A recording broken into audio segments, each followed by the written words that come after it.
Hey everyone, thanks for joining us. I am Megan Sainish. I'm the Senior Advisor at Grace Communications Foundation. And welcome to our webinar on using social media strategically. This is the second in a series on digital communications and marketing. If you missed our first webinar on SEO, get in touch with us and we will be happy to send you the link to the recording of the webinar. A few admin items before we begin. You'll notice that all of your mics are muted and they will be for the duration of the webinar. If you have any technical issues or any questions, please type them into the chat box. We will have a Q&A at the end of the webinar where we'll answer any questions posted in the chat box. James's email is in the presentation, so please feel free to reach out to him after this webinar if you have any follow-up questions, or you can email me or Maggie, and one of us will be happy to get you in touch with James. You should also note that this webinar is being recorded. And so let me now introduce James Saracini. James has spent more than a decade providing nonprofits with digital marketing and communications support. James is an expert in cause-focused content marketing, branding, social media, digital advertising, and website management as well. And he used to work with us at Grace, so I'm sure quite a few of you probably know him. And he's since relocated to California, but we are very, very grateful that he's agreed to create and present these webinars with us. So now I'm going to turn things over to James to get us started. Thanks, James. Yeah, thank you, Megan. As Megan mentioned, I've worked with Grace before. I know the space very well. So if you have questions that are related to the space, I'm more than happy to answer those. So today, what we're going to be talking about is using social media strategically. And really, the key thing here for me is social media is a huge topic, and I can't cover everything. But what I can cover are some of the tricks and tips and best practices to use to make sure that you're getting the most out of the time that you spend on social. I've worked for a ton of different brands, and a lot of them really struggle with social to give it the right amount of time or too much time. And getting that right and making sure that you nail this will really pay dividends for your content marketing strategy, for your marketing strategy in general, and also really make you feel a lot more confident when you're talking to sort of the top brass about why you're spending time and the staff resources spent on it.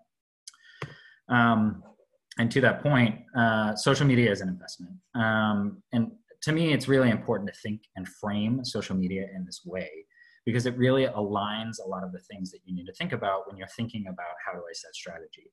It takes time. It takes money because you're paying staff to do it. And sometimes it takes resources away from graphic designers or other of those sorts of types of roles if they're on your staff.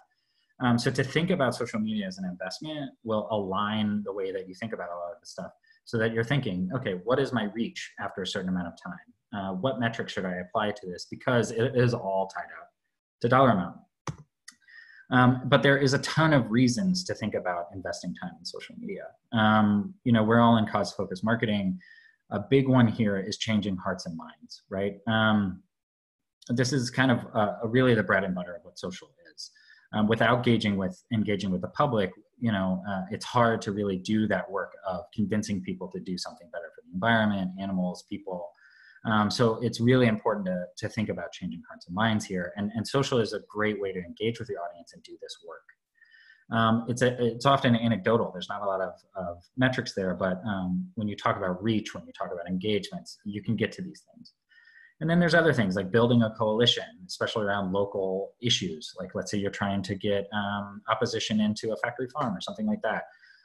Social media is excellent for that, driving traffic to your site. Obviously, this is content marketing. We'll talk about that a little bit more later. But social media is a prime, if not the prime driver of a lot of brands' traffic back to their site. Engaging influencers and journalists is an excellent use of social media to get that done. Influencers are there, journalists are there, and by engaging them, you're really expanding your reach. And then there's some other sort of less marketing reasons to do this. One is to get inspired by like-minded orgs. I can't tell you the amount of times that I've been on social and seen a blog post, seen an issue related in a different way, seen a video that I thought, geez, I could do that.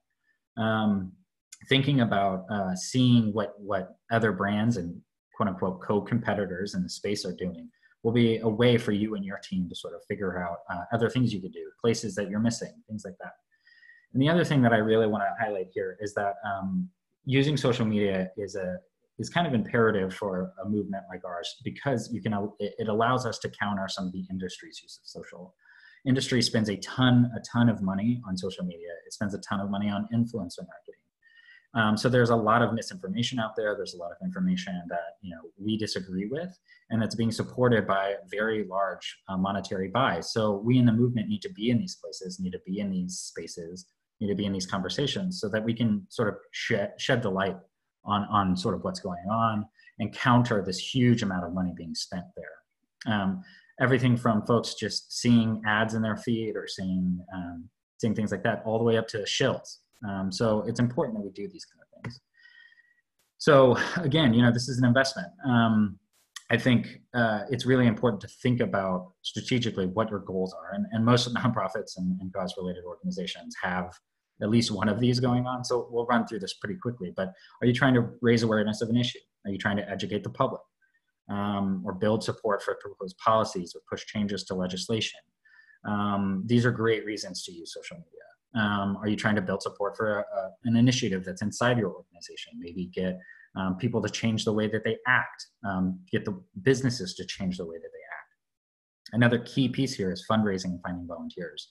More and more, social media is really the front line of your fundraising efforts. If you're a fundraising organization, if you're trying to find volunteers, social media is a great way to engage with your donors, to engage with your supporters, and to keep them in the loop, keep them in the fold, and it really increases their spends. And the other thing, I wanted to drop this stat in here, this is very recent, and it's from a YMCA poll, and 48.5% of those aged 18 to 38, these are sort of millennials, a little bit younger than that as well, in the US, learned about the causes they support, literally have given money to via social media. So it's a really great way to leverage fundraising. There's all these other things like engaging people, finding program participants, finding sources. If you're looking for a cattle rancher who's changed the way that they've operated, social media may be your ticket to finding that person. And the other thing is it gets you the opportunity to get in front of more people, get your tools in front of more people, and get things like pledges or sort of engagements in that way. So if you're trying to do any of this stuff, there's absolutely a very strong business case to invest time in social media. I will say though, and if there's one takeaway out of this, it is really that you should be very clear-eyed about capacity. We're all I've worked in very small comm shops up to very big ones, and it doesn't matter. Everyone is always taxed for time, especially in the cause-focused space where we're not trying to sell products, we're trying to change people's minds. There's always a ton of time drain on us. And oftentimes, so often, social media gets left as the secondary or third or fourth priority. And I think the reason that is because people don't think through what capacity do I have, does my team have for doing social media? How do I strategically figure out a way to set time aside for that and not spend more time than needed and not spend less time than needed, so that I have goals, I have ideas, and I know how to execute those. And it's important to be clear-eyed about capacity so that you aren't setting expectations also that aren't realistic. I can't tell you how many times I've been doing something very important and had somebody, a boss or the executive director say, well, why haven't we covered this thing on social media? Well, if you don't have sort of a clear-eyed understanding across the team of what capacity there is for these things, then those kind of questions will blow up your day or blow up your staff's day. But if you're able to say, oh yeah, we're going to hit that tomorrow, we post once a day, so tomorrow's post is that, it really helps.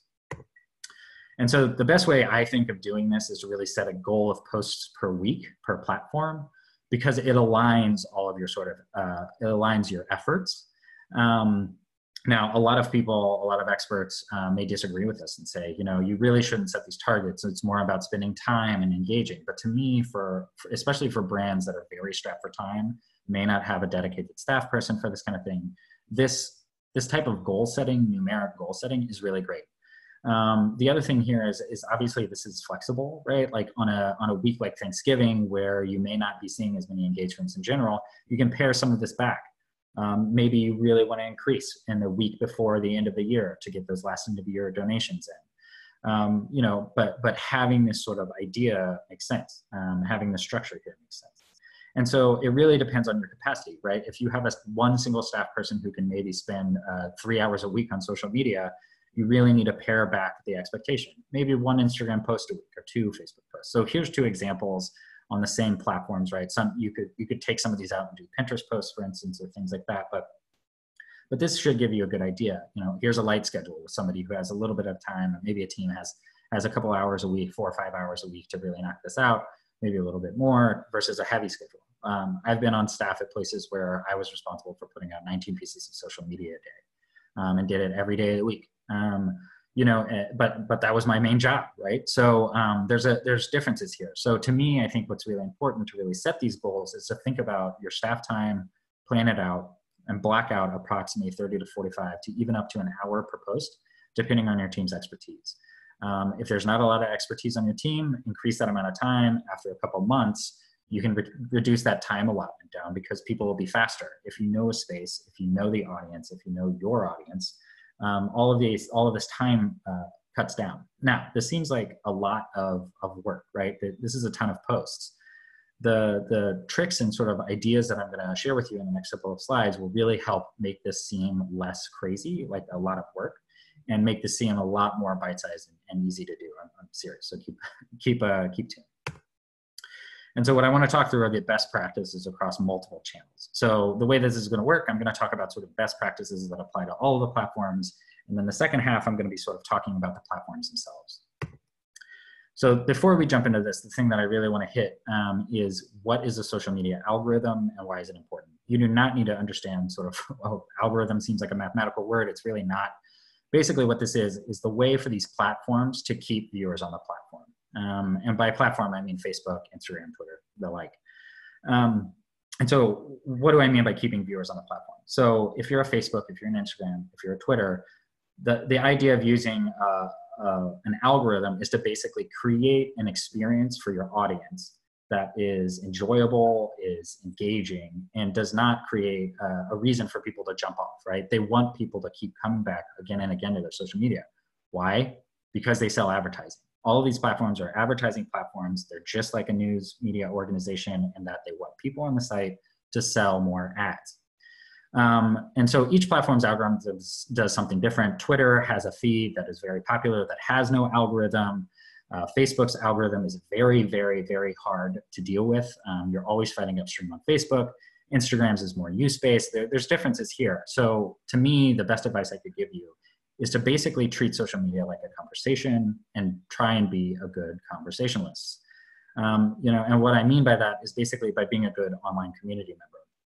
So when you're thinking through social media, and when I think through social media, especially in terms of content and the way that I approach it, is to really think about it as a conversation at a party with people that I don't know very well. And as you see through these next slides, you're going to see why that's the case. But basically, you want to be somebody who's interesting, who doesn't only talk about themselves, and who is reactive and is nice to people, is saying, oh yeah, I totally know what you mean. That kind of relationship, you know, you have those people in your life who are good conversationalists. Those are the people you want to mirror with social media because it guides your brand in a way that makes you seem like a good online community member. People trust you. People want to go for you for advice or go to you for a source for when they want to rant about a particular issue.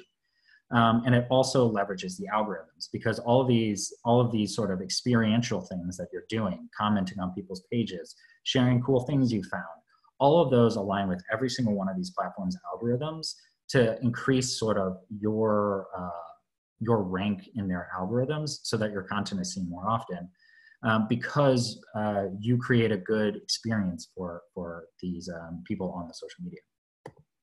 So we're going to dive in here. And the next couple of slides are sort of dichotomies between things you should sort of weigh. This one is about internal and external content sources. So internal content, what I mean by that is things that link back to your content in your campaign. Maybe they are photos or things like that, but also links back, right? You're sharing a blog post, you're sharing a take action page. And external content are things that are linking to partners' content, Maybe it's like a partner in our Spaces content that you found really cool, or it's news articles, something from the Washington Post or the New York Times, or something at a national news area, like or something more focused like Harvard Public Media or something like that, or studies, academic papers, things like that, that don't necessarily come from the domain of your website and don't come from you. You kind of have to weigh these two things, right?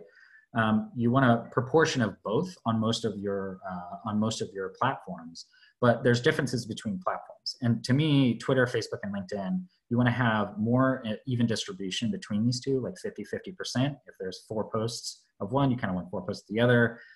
I've worked in different percentages to see sort of how that works. Maybe it's 60 external, 40 internal. But primarily what you're doing here is a couple of different things. Facebook is a really good example of this. They give you reach statistics on each of your posts.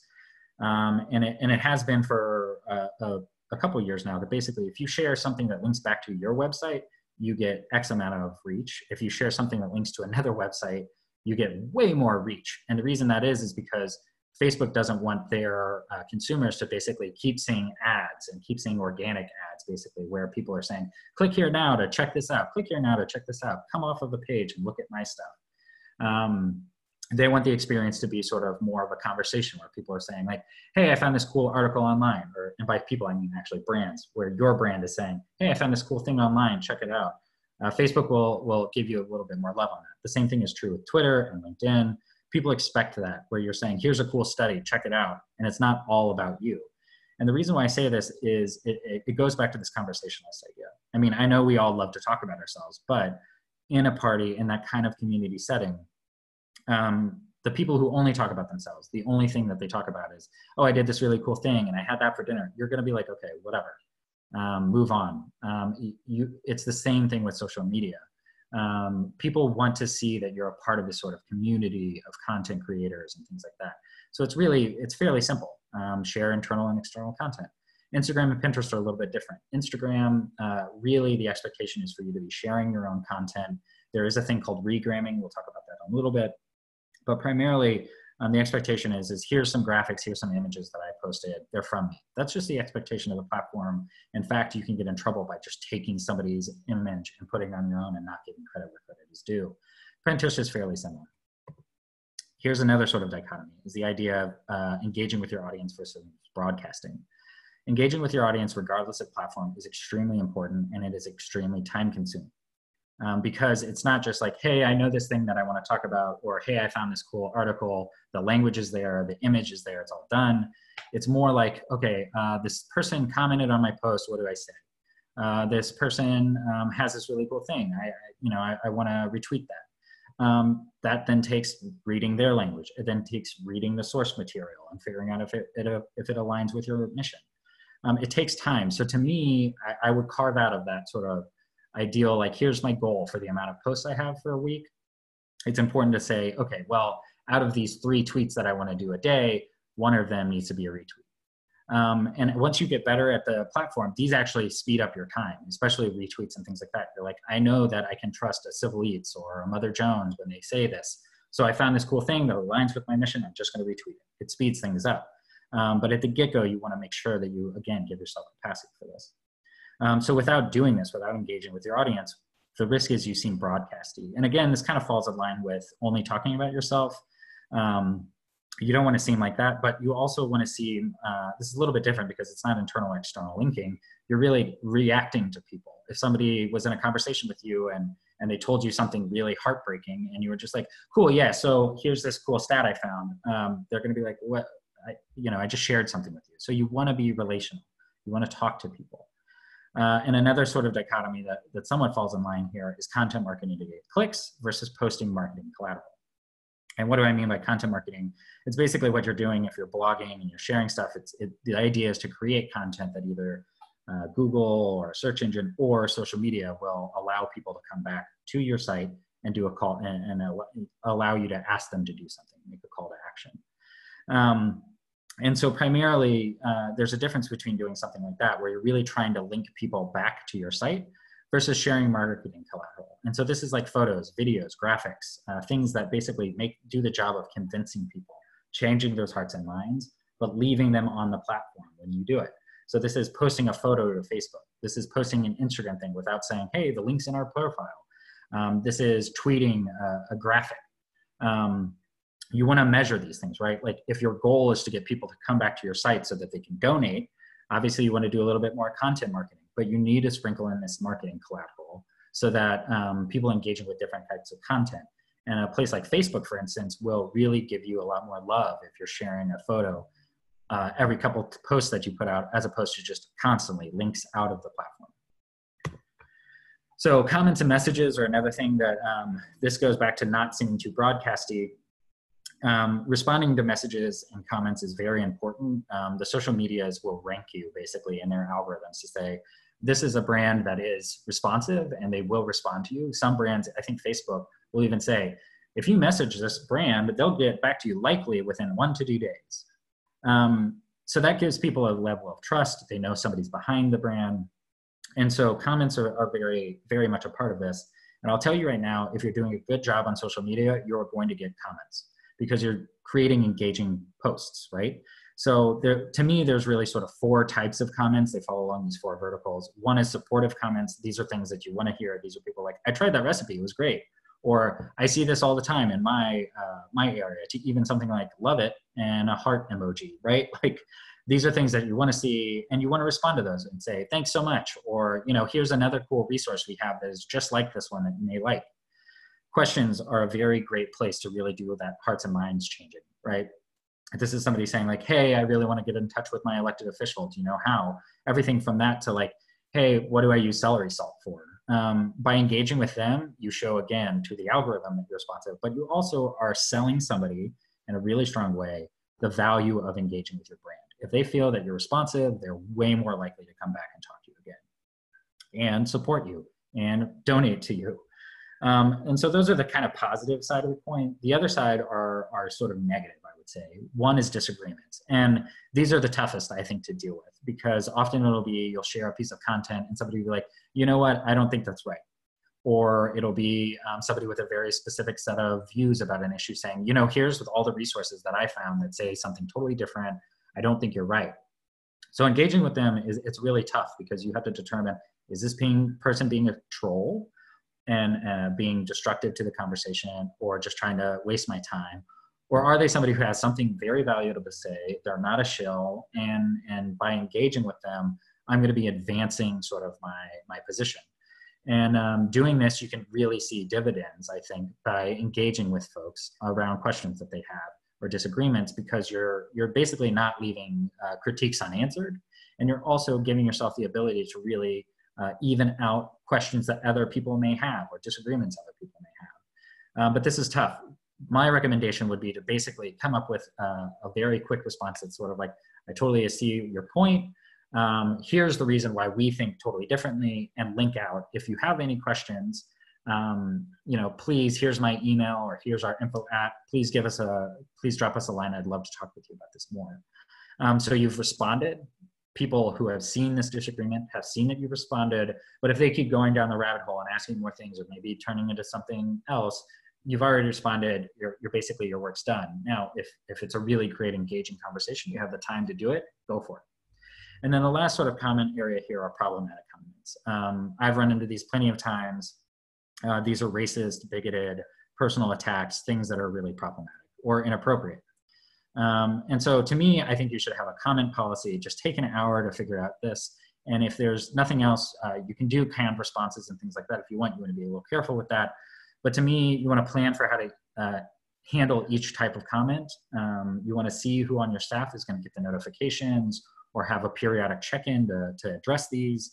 And having a canned response is smart, particularly for these problematic comments. And what I would recommend, what I've done in the past that I found is really successful, is if I see a problematic comment, I will delete it if I can. And most of these platforms, you are able to do that.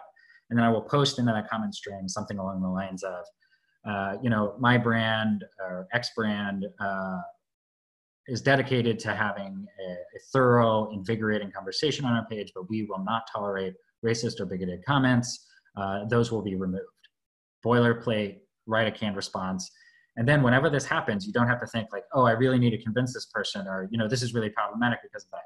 You have something, it's done, their comment is deleted, it's over with. And if they want to come and jump back in, you can ban them, things like that. But it's taken care of. Basically, the thing with these problematic comments is to not think about, I need to address this person. It's more to be, I need to protect the other people in my comments who may be sensitive to what they're saying. Or just good people. Cross-platform content efficacy. So this is really the way, to me, that really cuts down when I have 15 posts that I need to do this week. This is the thing that saves me a ton of time. And we've all probably heard the adage, measure twice, cut once. To me, this is measure twice, cut multiple times. You want to take a single post idea, concept, and you want to reformat it for each platform. You need to tweak what's going on, and we're going to look at an example in a second. You need to tweak what's going on in each of these platforms, the content that you're putting out, but primarily you're going to take a central concept. And this is easy when you think about your editorial calendar, right? I have a report coming out.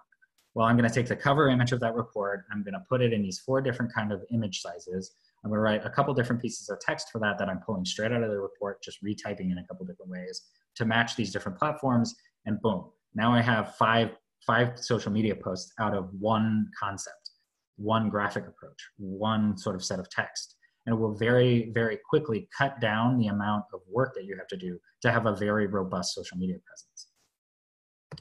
And one thing I want to mention is if you are cutting video or things like that, you probably want to hit sort of the minimum constraint or on these pieces of social. So what do I mean by that? So for instance, Instagram, for instance, there's a 60-second limit on their videos.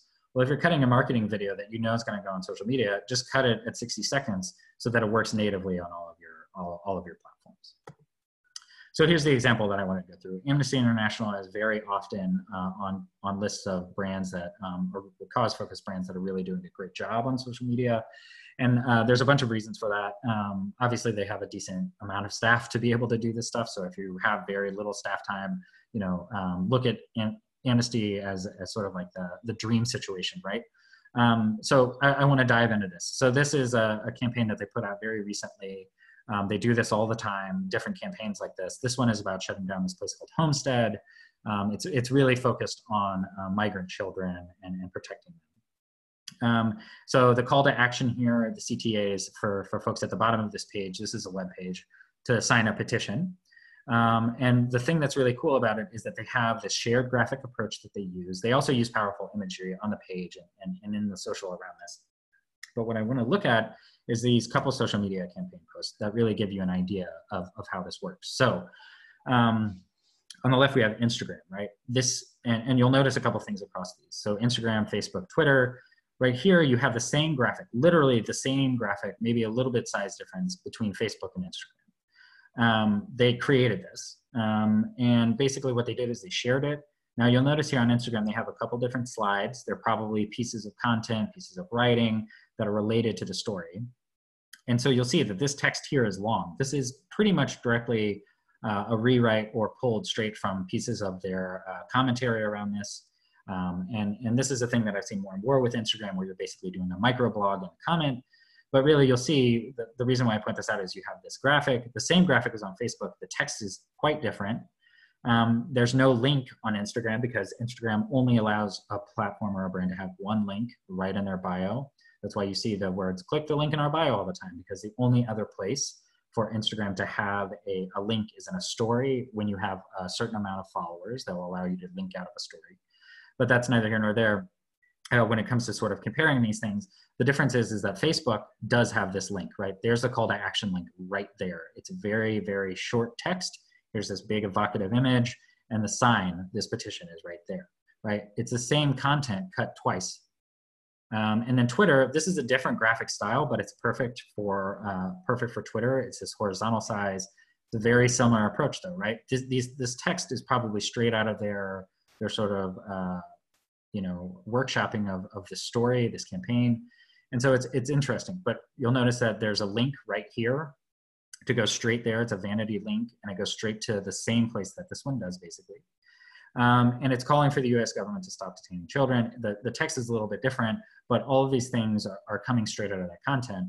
But the one thing I also want you to note is that there's this visual style that Amnesty has created: black, yellow, white. It's the same font choices. It's the same logo choices, right? This is a graphic style that allows their social media managers to go very quickly. They find this very evocative short text. That takes some work, but it probably takes the work of the content creator of the report itself as well, as they're involved. And they know what they're going to do. They're saying like, okay, cool. Here's the 3 or 4 different templates that I have for my social media. Boom, boom, boom. Here's the text, logo, done, right? And so to me, the last thing I would say about this is basically being able to leverage your social in this way will speed up your process a ton if you have these sort of things. The other thing I want to talk about, and this goes back to what we were just talking about with Amnesty, is having an editorial calendar and using scheduling is key here. It's a great way to be very strategic and quick. And it doesn't, one of the things about social media that I really want to caution to you is as you're spending staff time on it, you really want to minimize the amount of time that staff is sitting there saying, what do I want to post? What content should I do? By using an editorial calendar, it really speeds that up. Instead of them sitting down and being like, I have all of Twitter in front of me, what am I going to pick? They have a very specific plan, right? Like, okay, tomorrow we have this report coming out, so I'm going to do a preview of that. Or this last week we had this blog post, next week we have another blog post, a couple of days after that we have a blog post. What's the social media going to be for that? On Monday of next week, I'm going to be sharing this blog post. On Tuesday, I'm going to be sharing the graphic that comes from it. Integrating your editorial calendar with social will speed up social very quickly and is a main way for you to get clicks back to your site. So there's a bunch of different ways to do this. You can use spreadsheets in Google, a shared spreadsheet. You can use something like Airtable or Microsoft Excel even, or things like Hootsuite, which allow you to do that. We'll talk about Hootsuite a little bit later.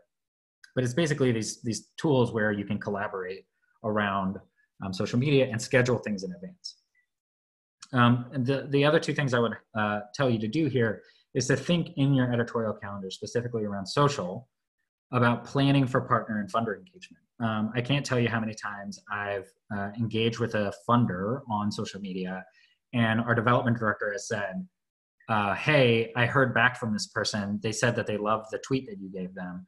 And then that relationship builds, it increases. You can say, hey, here's X, Y, and Z doing this with, thanks for the support of this funder. And you're drawing a connection between that. And they're getting a really positive mention. They're getting a positive piece of quote unquote press in the public eye. And what will happen? They're more likely to fund you, right? The same is true with partners and things like that. By scratching people's back, by sharing their content, they'll scratch yours when you have a report that you really want to get people out. And the other thing here is the thing that'll really speed this up for a social editorial calendar is to keep an updated list of sources and news coverage, right? If it's industry specific, right, like a Civil Eats or the New Food Economy, having those in sort of your back pocket to say like, I know that there's great reporting here. I know the authors that are there. I can go to those very quickly and find something that aligns with my messaging. Having those in your back pocket, especially as you're onboarding different staff, or maybe there's a junior staff person who's just got assigned to this, having that written down and separated will take them from 0 to 60 when it comes to social media management. So I want to talk a little bit about some of these engagement strategies. I could do a whole webinar about each of these. These are just some examples. Live casting announcements like reports, using influencers, especially on something like Instagram, to really expand your outreach, doing things like Twitter chats where you're hosting a commentary directly on the platform, doing contests or action-related social media campaigns like Sign This Pledge, and then things like Thunderclap, which is a little bit outdated, but it's basically a way to get a ton of social media out at the same time. You can run that campaign with Thunderclap or not. But these are all great engagement strategies to get people to engage with their social media. So think about trying to add these into your editorial calendar. In 4 weeks, we're going to do a Twitter chat. What do we need to do to get that done? As opposed to saying like, oh, we should do a Twitter chat. Let's do it next week. Having this as part of a sort of longer editorial calendar will pay dividends in your management. So now we're going to talk about these 5 social media platforms, right? And as we're going through these, I'll give you some tips and tricks on which things to focus on. One of which that I want to mention is thinking through these different options. There are other options there, right? There's Snapchat, there's TikTok. If you're dealing with children or young folks, you may want to think about those. But to me, if you're a brand, in 2019, these are sort of, especially a cause-focused brand that may not have a ton of staff time for this, these are sort of the places you want to evaluate for where you want to be. One of the main reasons for that is each of these platforms have an option where all of your past work is readily available, right? Like a Snapchat, what you post out is going to be gone. So there is sort of a residual benefit from using these sort of standard platforms. Now, Facebook and Instagram and some of these other ones have sort of temporally short posts, and we'll talk about that in a second. So first I want to talk about Facebook. And so we're going to talk about Facebook a little bit more in depth than some of these other ones, because a lot of folks have a Facebook, and Facebook has a huge market share, which we're going to see here in a second. So we'll talk about the anatomy of a post very quickly. This is a link back to a page on Foodprint. So here you have the intro text, you have the link, here's the headline of the page that it's landing on, and here's a comment by Sue talking about celery salt. So this is a post, this is a desktop post. This looks different on mobile. Most people use mobile. And so, you know, this is a little bit of what's going on. There's an image, this is an image focused platform, but there's a little bit more text allowed here. So that's kind of the post. There's a bunch of different variations. There's photos and things like that. Facebook probably has more options for that than most other platforms. So let's talk about the reach in the algorithm. I've already mentioned this a little bit, but Facebook has really, really, really stomped down on the reach that brands get organically. What do I mean by that? That means if you post something and you have 50,000 followers, maybe 1,000 of your followers will see it because Facebook's algorithm will push that in front of those people. A lot of brands, especially brands with some money to spend on advertising, have just completely relegated Facebook to pay to play because the reach is so low. And they consistently do this. The reason why is because obviously Facebook leadership does not want people linking out of their brand, out of their platform, as we talked about before. But also they want people to spend more time on their families' pages and their friends' pages, as opposed to brands' pages. It's pretty annoying that they don't separate out nonprofits from businesses that are trying to sell stuff, but it's Facebook for you. So a lot of brands are thinking that they're basically pay to play. I would still encourage you to use organic content on Facebook, because if you don't, you're leaving a large market unfulfilled. And we'll talk about that in a second. Okay, so the audience, most people on Facebook, and this is a very broad generalization, most people on Facebook are using it to keep track of their friends and family and engage on opinions. Sharing, especially you'll see this really a lot next year during the election, where Facebook is sharing, people on Facebook are sharing a ton of news articles trying to convince, you know, their crazy uncle to vote a different way.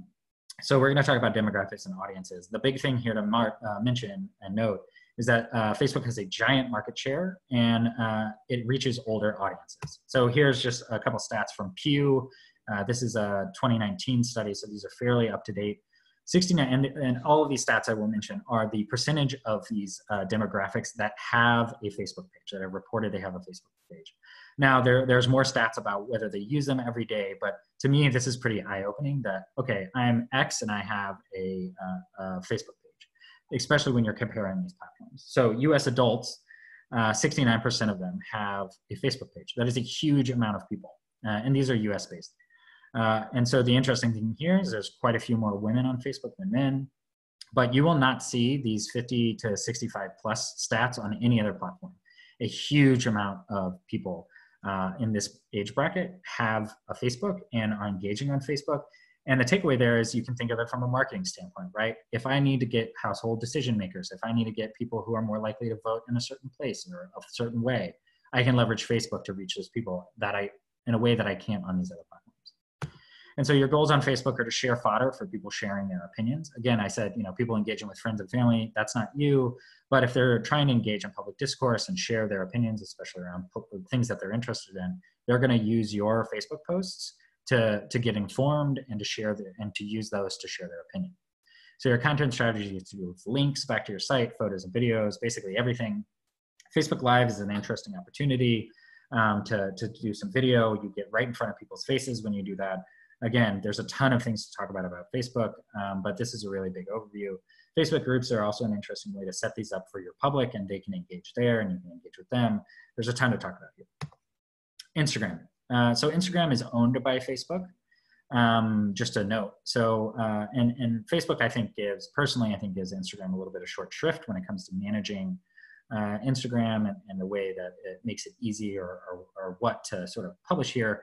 But the anatomy of post is pretty good to take away here is that basically, again, we've mentioned some of this. There are no links in the caption, but it's really visually focused, right? This is a beautiful visual photo. People will engage with this to say, like, what's going on here with the celery? And you have a lot more space for commentary.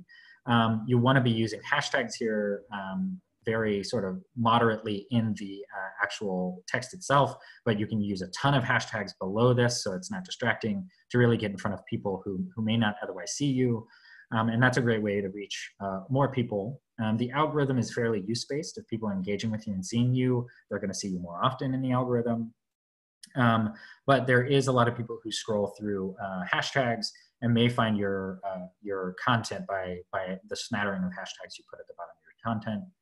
And the audience here, people use Instagram to really get inspired, show off how they care, and also fuel their aspirations. And you know, this makes a lot of sense when it comes to buying like a sweater, for instance.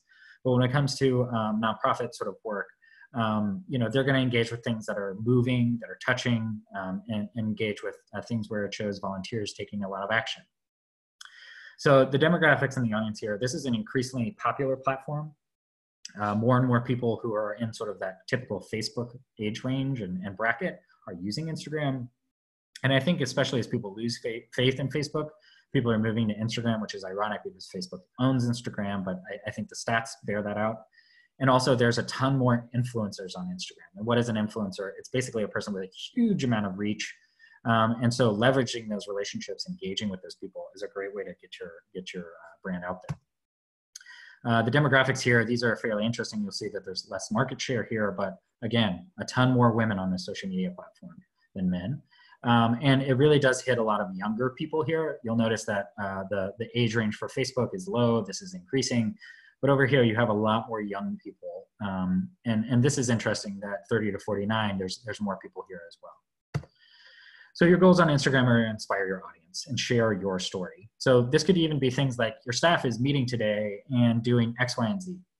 Or you're sharing you know, a really wonderful quote or something that really is a call to action to inspire people, right? This is a great place to engage people's hearts and minds and engage in comments and things like that.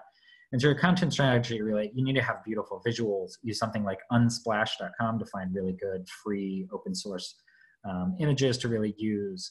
Regramming is interesting. That's basically taking somebody's content from Instagram, basically screenshotting it and posting it, and then you must give them credit, and in some instances even ask for permission to use, especially folks who are like doing a lot of photography and they make their living by using Instagram and things like that. Again, we've mentioned influencers. Marketing here with them is great. Stories are excellent. They're, like I said, very quick. They expire, but they're great ways to share the day-to-day things that you're doing in your brand to advance your message. You know, maybe that's like going to a community board meeting and shoot a couple story shots of that. It's going to pop up into people's feeds and get in front of them. And once you reach a significant size, then you can drop into those stories a call to action. Twitter. So we're going to start going a little bit faster here. So Twitter is a great opportunity for you to engage with a certain type of folks in a certain kind of way. So here's a tweet. This is a text tweet, a link tweet. So this is like Facebook. It gives sort of a preview of what the page is. It pulls in this image. Twitter's getting a lot better to sort of compete with Facebook when it comes to sharing links. But there's a difference here. Most people, when they use Twitter, are using the view that does not have an algorithm. It's chronological, which means the more tweets you put out, the more likely people are to see you. Now, there's an old stat that I throw out. I'm not sure if this is still 100% accurate, but it is.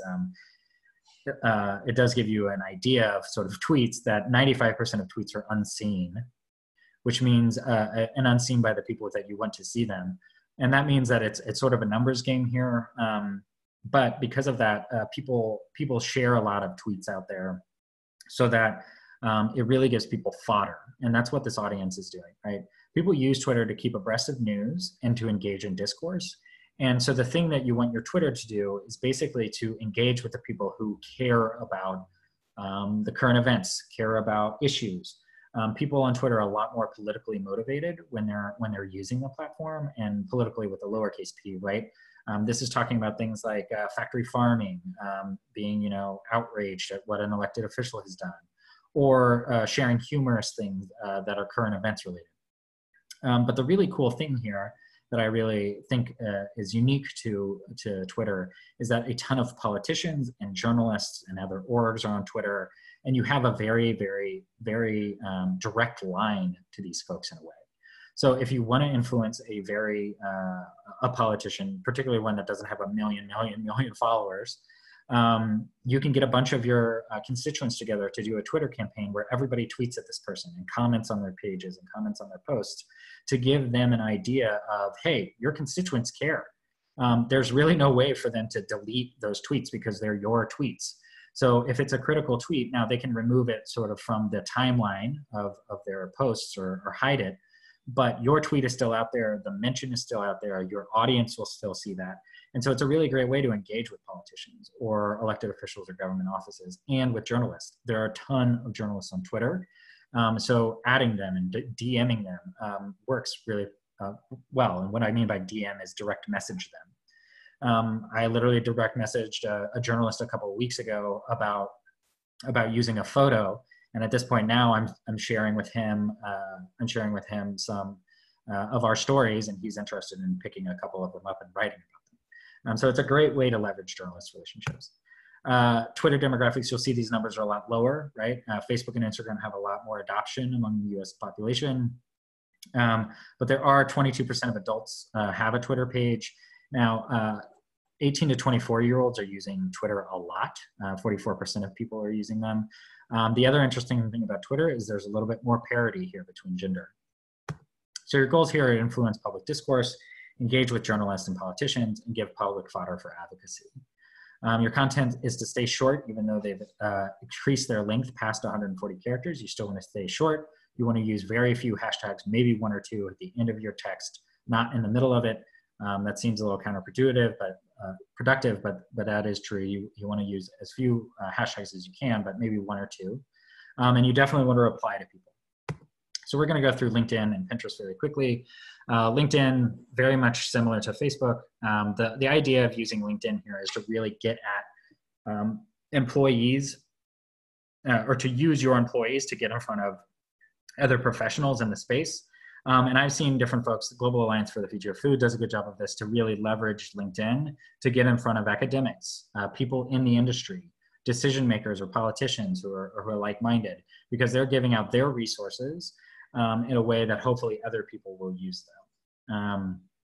There's some interesting demographics around the usage here. A lot more professional age people have a Instagram, or sorry, a LinkedIn.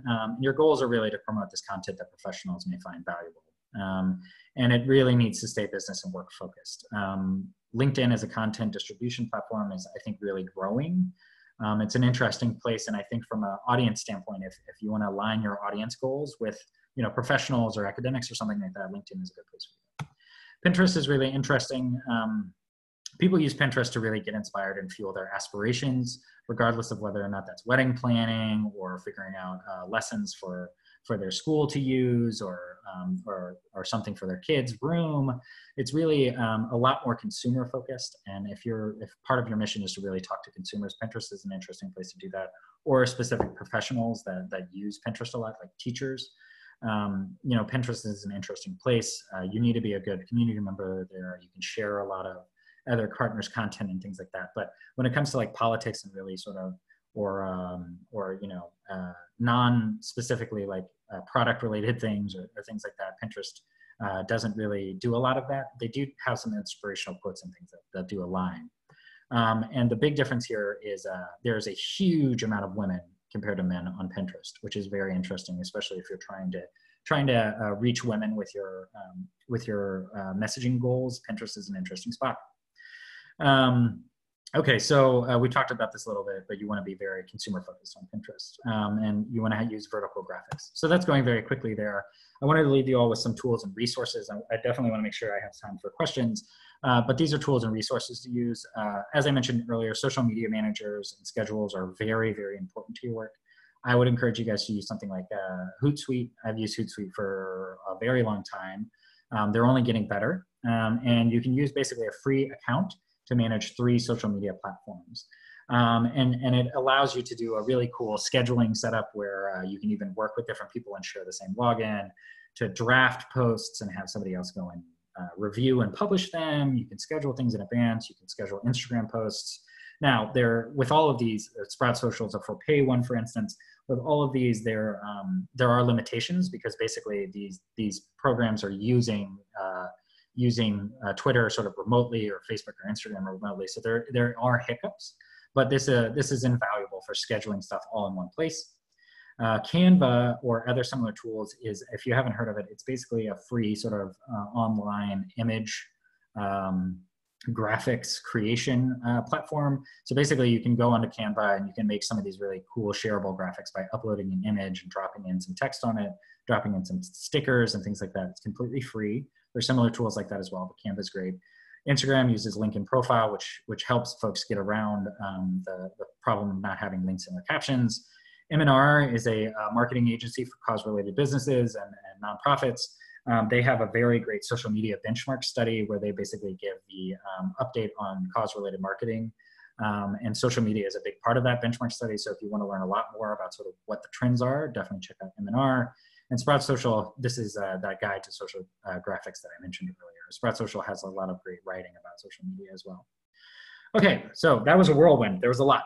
So I'm going to try and take some questions first, and I've seen some in chat. Okay, so I'll just start from the bottom. So from Tammy Nolan is asking me, what if you don't have a graphic designer on staff but want to use graphics, such as the Amnesty example? Would Canva allow you to create those type of graphics? Absolutely. You can drop a dark field there, a black field or a yellow-black field, a big square behind the square graphic, drop in text. They have a bunch of great fonts there. It's really fast to do that. And you'll actually find, I think it's a lot of fun. Canva's a good time. It can get a little wonky and a little buggy, but it's fun. But I would definitely encourage you to use Canva. In terms of capacity, again, this is a capacity thing. If you don't have a graphic designer, if you don't have a lot of time, drop some text on there and run and gun and move forward. Images are fine. You're going to be entering text in around all of these images anyway. So if all you have time to do is go on Unsplash, type in photo of mountain, and download a photo of a mountain and publish that, and that's all you have, and you rely on the text, go for it. Okay, so I'm going to scroll up here. So M. McDonough asks, thanks for the helpful info. I was launching a new program or resource and wanting other organizations to share it. Sorry, let me read this.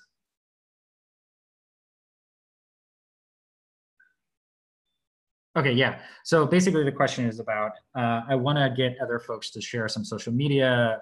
Should I provide templates or other things like that? I would absolutely 100% encourage you to do that. I've done this plenty of times where it's basically like, hey, we have a new, let's say it's a tool going out. You would type up a tweet, a Facebook post, and an Instagram post that is really geared towards those things specifically, that uses language from the report. Spend the time to create a graphic that's works for Instagram and Facebook, a square graphic and a horizontal graphic, and send those out. I definitely think you should do that. And basically write the best tweet that you can, or the best Instagram post that you can for those things, and make it very, very simple for folks to just literally copy and paste. If you have a little bit of extra time, give them 2 variations. Everybody is going to edit what you write anyway to make it fit their tone and voice. But definitely give them that. I've seen that spend dividends, or get dividends out there. So another person asked, Megan asked, do I think that Amnesty used these types of graphics in campaigns because the image of children in cages are too inflammatory, difficult to see, and might cause people to scroll past and not read the message?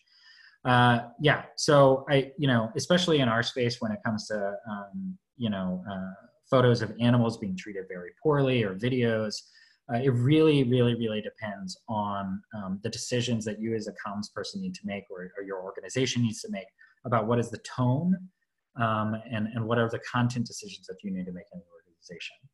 If one of your goals is to really engage people who really already care about some of these issues, and really, really excite them, not in a positive way, but like really get them really passionate and engaged, you may want to go down the direction of showing something a little more intense. But if you're trying to engage consumers who may be sort of a little less likely to agree with you, or you're trying to do a little bit more convincing, you have to be very cognizant of turning people off, making them unfollow you because they're really upset. You don't know when you're going to find people. People may be in a really tough time in their lives and are struggling during their day and are going as an escape onto Instagram. And then to have this hit them in the face is not a good experience for them. So you want to be very, very strategic about that. I will tell you that Amnesty does use some very intense imagery, not graphic or anything like that, but they do use evocative imaging of children and things like that to really get people targeted. But I think it really aligns with, again, like I said, what is your tone? And then also think about who are the audience members on this platform, what's the demographic, and how do I leverage those relationships? Okay, cool. Let me think through some other questions here. I think I've hit most of the questions. Please, if you have any other interests for other webinars around social media, please, reach out to Megan or myself. You see my contact information here in my email. If you have any interest or other questions, please let me know. And the other thing I do want to tell you is that I am more than happy to help you work through content. Help you work through some of these questions or issues that may come up. If you're sitting there and saying, I really want to bounce some ideas about how to use Instagram to the best of our organization's ability, or, this is kind of a dicey thing for me to talk about, or even, hey, we got this comment, what do you think I should say? I'm more than happy to help with any of that. So please just shoot me a line at james@springfed.com. And I'm more than happy to answer any of those questions or to address anything. Okay, cool. Let me unmute Megan in case she has anything else she'd like to say. Okay, Megan, you're unmuted. Hi, everybody. James, there's one last question there from Tammy about using video on Twitter. Maybe we could cover that really quickly since we're just at the top of the hour. Yeah, I'm more than happy to do that. Sorry, I missed that. Using video on Twitter, how do you get long form video to play automatically on Twitter, 5+ minutes? I know that they have a 90-second limit, but I've seen long form video on Twitter. I will look into that a little bit more. The standards for all of these media change quite often. I haven't tried to post a very long video on Twitter for a while. So I'm gonna make a note and I will reach out and I'll connect with Megan about finding you an answer for that. I'm happy to look that up, but I don't want to tell you something now. My inclination is that it might be because they're using advertising tools to do that, but I will look and get back to you too. Great. Thanks, James. And again, if you have any other thoughts on anything related to digital media that you're interested in learning about, shoot an email to me or to Maggie, and we're happy to connect you to James, or if there's enough interest, potentially do another webinar on that topic. Oh, there's one more question, James. From yeah, Gene. Totally. I'm more than happy to answer that. Yeah, that's Facebook. That's Facebook's algorithm for you. I would need to look at your page exactly to see sort of what's going on there, and it sort of depends.